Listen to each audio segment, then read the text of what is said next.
Bueno, creo que ya está grabando. Bueno, buenos días, buenas tardes, buenas noches con todos.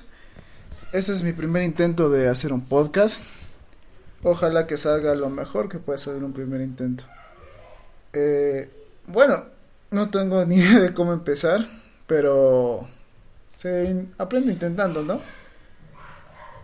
Para esta primera vez, bueno, traje un capítulo algo que no se toca mucho, ya que es un poco de nicho. No lo dije, pero aquí vamos a aprender a aprender.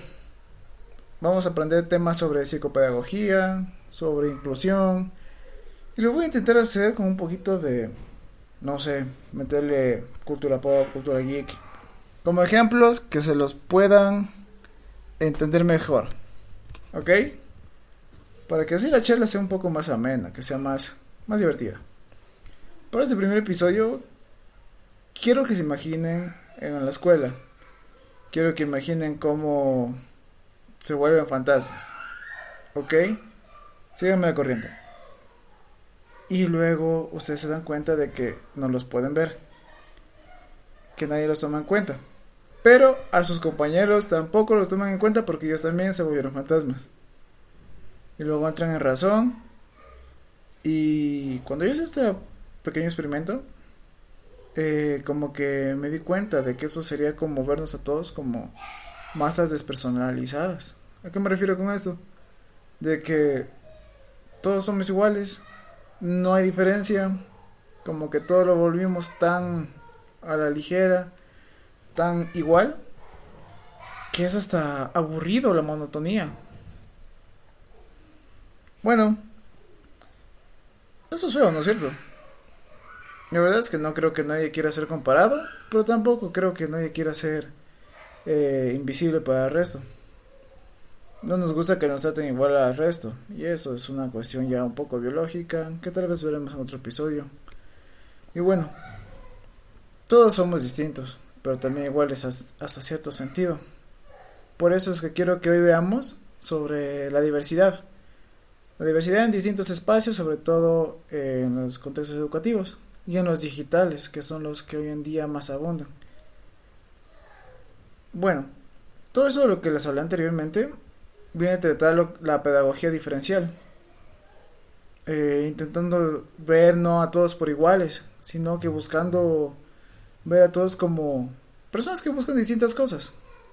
Reconocer que cada individuo tiene su propia necesidad, que cada uno es distinto, que cada uno trae su propio trasfondo cultural, su propio trasfondo social. No podemos ser iguales todos.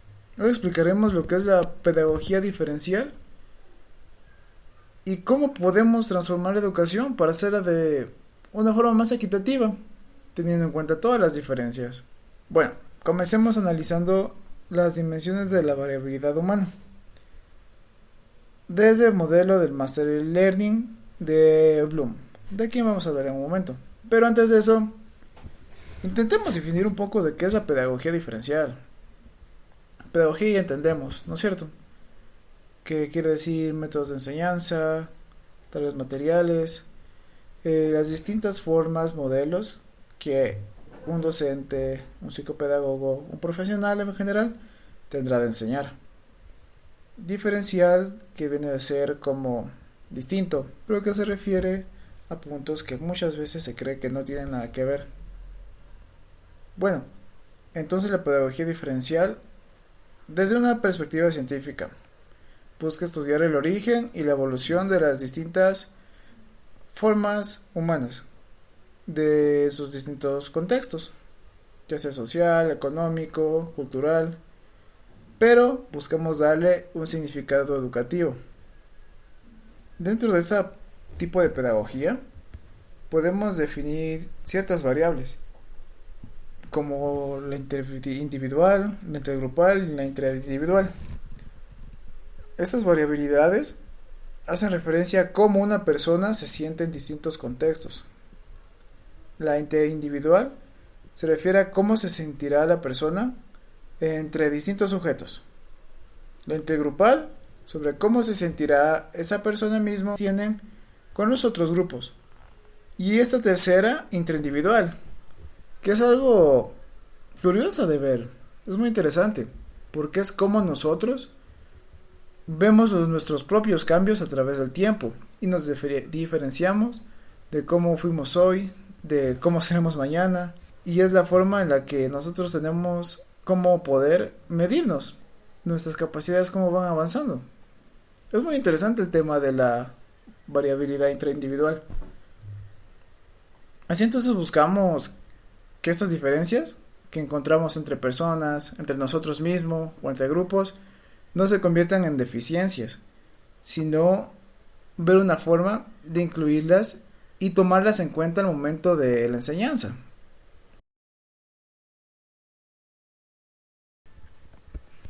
Ok, para seguir con la siguiente parte, tenemos que entender lo que es la campana de Gauss. Tal vez ya la han visto, pero no se han dado cuenta de qué es. Bueno, básicamente es una gráfica que busca analizar varios comportamientos de las personas o cuestiones físicas, como por ejemplo, hablando en español, queremos ver la altura de muchas personas y queremos saber en qué posición se ubica la mayoría. Nos vamos a dar cuenta, y se ha hecho muchas veces esto, de que la mayoría se va a ubicar en el medio. Digamos, no hay una mayor cantidad de personas altas, no hay una mayor cantidad de personas bajas, sino que la mayoría de personas se ubican como que en la mitad.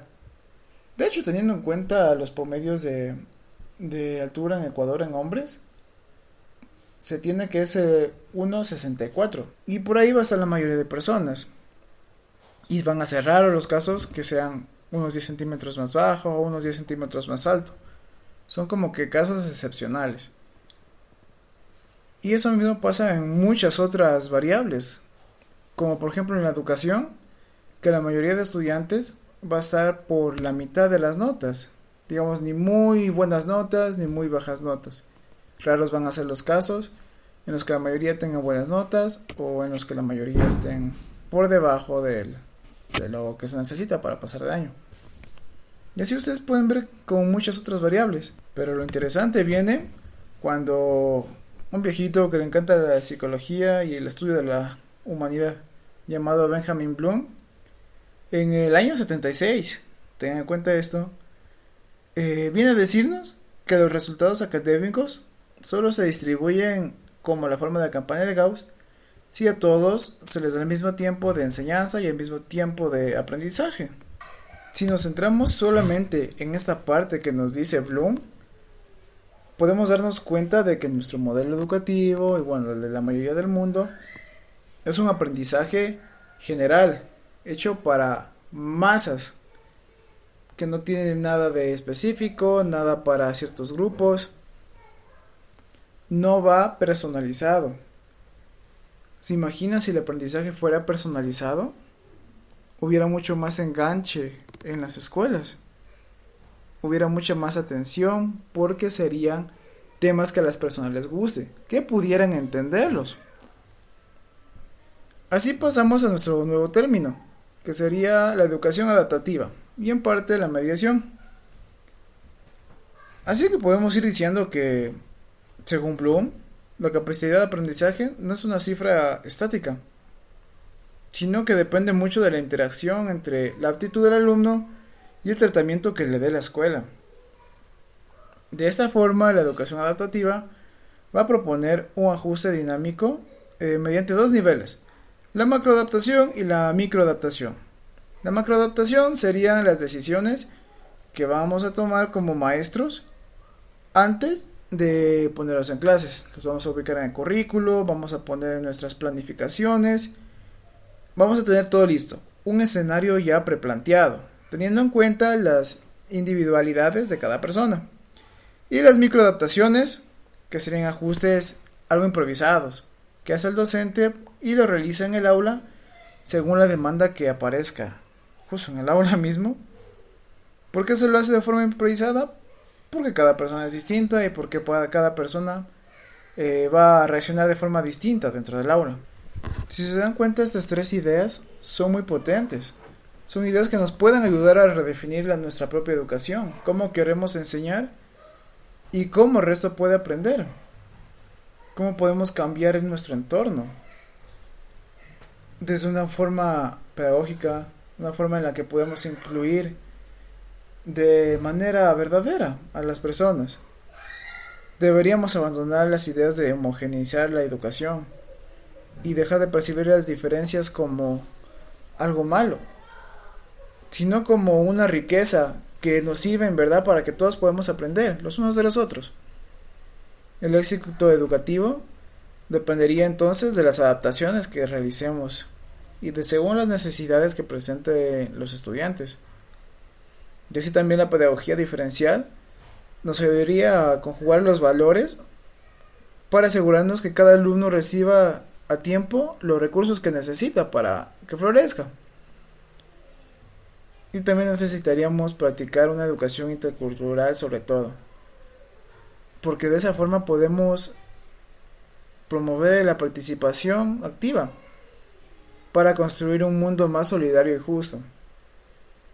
Ojalá les hayan quedado estas ideas en la cabeza, ojalá las puedan pensar y si es posible investiguen más. Nunca está de más investigar estos temas, porque eso nos puede ayudar un montón, no solo a nosotros, sino a las personas a las que les hablemos de esto, pues es un tema muy importante. Así podemos hacer un mundo más lindo. Quedamos hasta otra y gracias por escuchar.